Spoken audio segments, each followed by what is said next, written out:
Ayan yung itsura ng bahay, talagang kulay brown. Wood yung kanyang tawag nito. Yung kanyang mga dingding o yung disenyo ng bahay, yung ginagamit is wood yung motif. Ayan.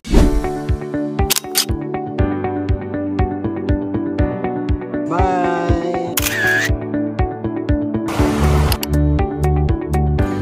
Yung ginagawa ni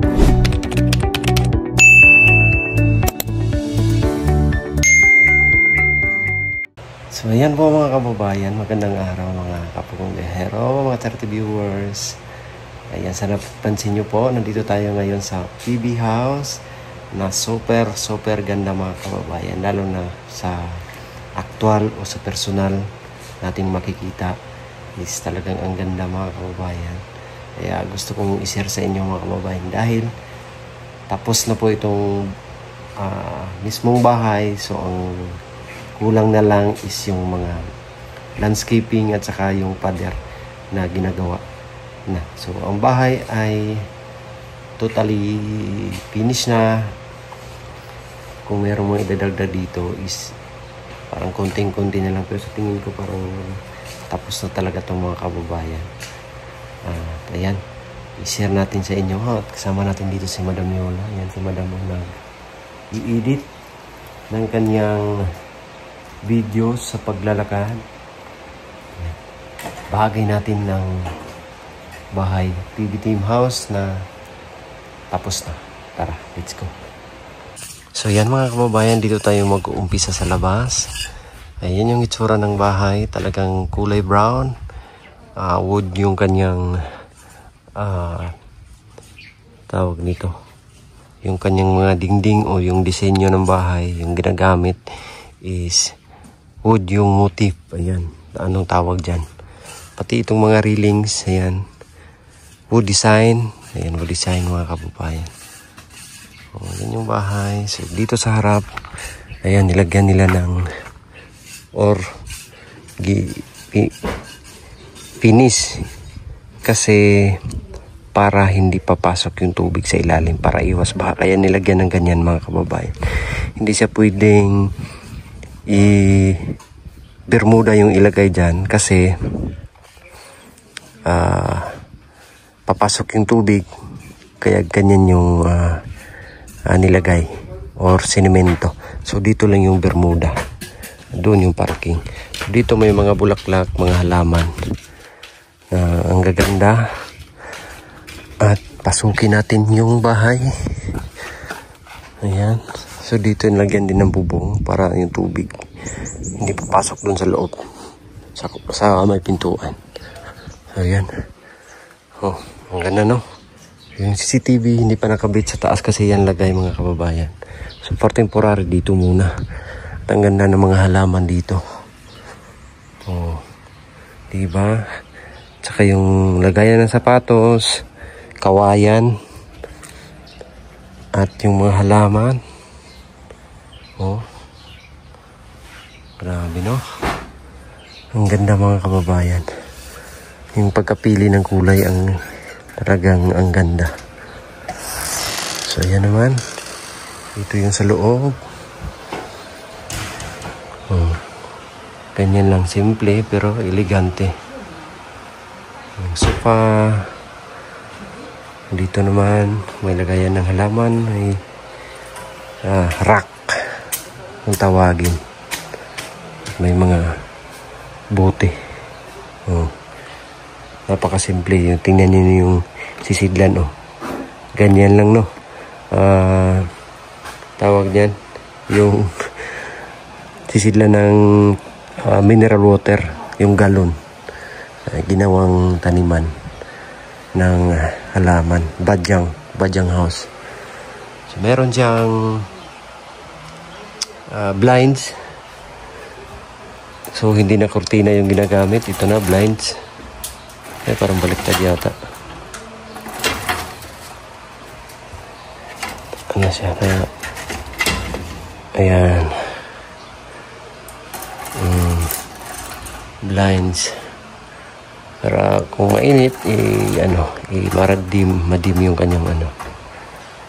Yung kisame. Napakaganda yung design ng ilaw na pangkatutubo. Painting dito. Bagay na bagay sa kanyang kulay. So dito sa loob, kulay gray. Light gray lang siya. Yung window dito. Ang ganda. So ginanyan yung design para pag malakas yung hangin, matibay siya. Hindi siya basta-basta mag-crack. At saka dito mayroon siyang PVC. Oh, napakasimple. Ayan. Ang ganda mga kababayan. So dito naman sa labas, yung terrace ay kulay itim lang yung pinintura dito. Pero ang ganda pa rin tignan mga kababayan.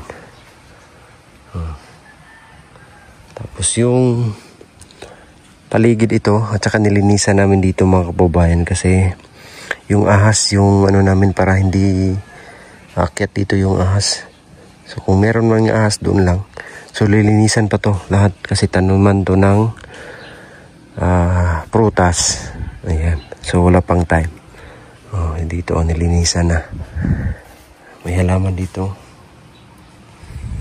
Tsaka yung solar, siyempre, ayan, may solar dito mga kababayan. Depensa yan sa mag-burn out at saka matipid sa kuryente. Ito yung tsura dito sa labas, oh. Ang ganda. Napakaganda mga kababayan. At siyempre, puntahan din natin yung sa baba. Ayan, hindi lang natin disturb yung Cesar Pool nag-i-edit sa loob ng kwarto. Dito tayo sa baba. At saka nakita nyo naman yung kwarto. Mga una kasi yung natapos. So dito naman ay wood pa rin yung pintura. Ginawang kahoy yung bakal. Bakal to. Ginawang kahoy. At saka yung steps ay kagaya doon sa terrace. Ayan, decking yung ginamit. Ang ganda ng kulay, oh. Yan, ito yung sa kusina. Yan. Napakalinis. Ito yung sa kusina. So, kulang pa pala dito yung cabinet. Wala pang kalagyan to ng cabinet dito sa ilalim. So, dito meron din siyang sliding window kasi para makita yung view sa labas. Pag habang naghuhugas ka dito, ay makikita mo doon sa labas. At saka yung preskong hangin din papasok. So, siyempre dito yung lutuan mga kababayan. Meron siyang exhaust fan. Dito, sliding window, kainan. Ayan. At ang ganda rin ng takip sa ilaw. Parang sombrero. Kulang pa pala to ng grill sa lagyan ng grills yan mga bintana. Tingnan nyo mga kababayan. Ito yung ilalim. Saka dito lagyan siguro to ng cabinet. Ang ganda rin ng pagka varnish ng pintuan. Saka yung CR. Ayan. Meron din siyang exhaust fan. Ayun, at saka maliit na bintana. Oh. Diba? At saka ito yung kwarto dito. Ang natutulog dito ay si Naider at saka si Junjun. Yan, may double deck. Saka kung may mga bisita mga kababayan, pwede rin dito mag-stay. Oh, malaki-laki din tong kwarto dito sa baba. Ayan.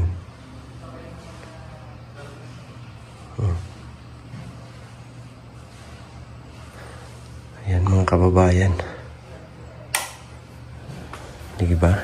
So dito naman sa labas ay mga halaman dito. Madaming halaman. Ayan si Ralph. Nandito na si Ralph. Uy. Hagdanan. Oh. Hagdanan na. Ito yung hagdanan. Daming halaman dyan mga kababayan. At may kawayan na tinanim. Dito po nabuhay pa yung yung mga halaman na tanim. At yung garden circle dito, ayan, tingnan nyo mga kababayan, may mga sibuyas, may pinya, at meron na ding mga tanim doon na okra, yung sa nilinisan namin.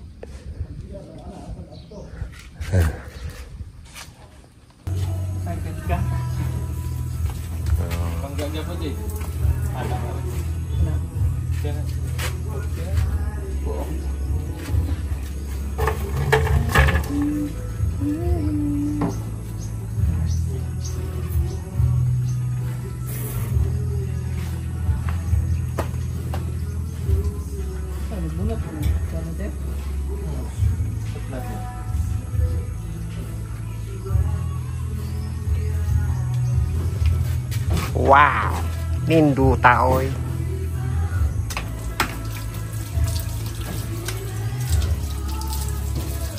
Yan, so dito naman mga kababayan, ito yung ginawa nila, pader. Ayan, umpisahan na pader, si Uncles yung gumawa. Pinsan ni Bitoy. Ayan. Umpisahan na talaga mga kababayan para magiging safety na ang PB house hanggang dito yan. Hanggang doon. O dito may mga para sa poste. Dito na pailan na nila. Siguro next week ay malaki na to. Nila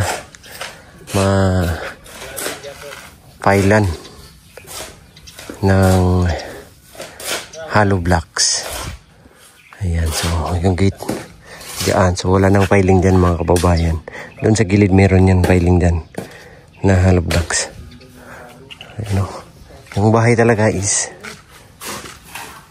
tapos na.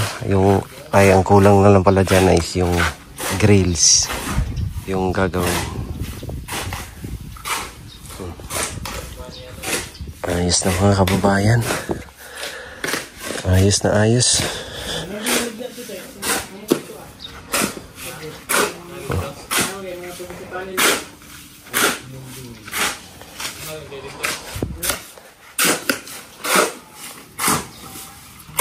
Ay wow, pambilis. Tumaas na agad. Ayan tumaas na agad yung piling. Ayan, konti na lang at matatakpan na yung bahay. Ayan, kanina. Yan pa yung kanina. Ayan bilis bilis mga kababayan. Grabe.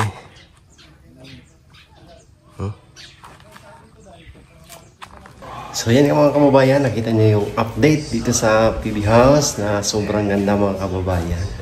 And yung ribbon cutting nito ay abangan po natin at pupunta po dito ang mga siyempre sila GR, sila Toots, sila Mom Needs, sila Nanay, pagkapunta sila dito, sila Onyo, sila Onjay, sila Tito Hearn, sila Nanay Needs, saka yung iba pa mga kababayan. Talagang excited na ako po sa ribbon cutting dito sa PB house. At maraming magsama-sama na PB team, sila Friends Vlog. Ayan, sana makapunta sila dito at yung mga iba pang mga kasamahan namin mga kababayan. At magsama-sama muli dito sa ribbon cutting sa PB house na ang ganda. And salamat sa inyong lahat po mga kababayan. God bless po. We love you all. Bye-bye.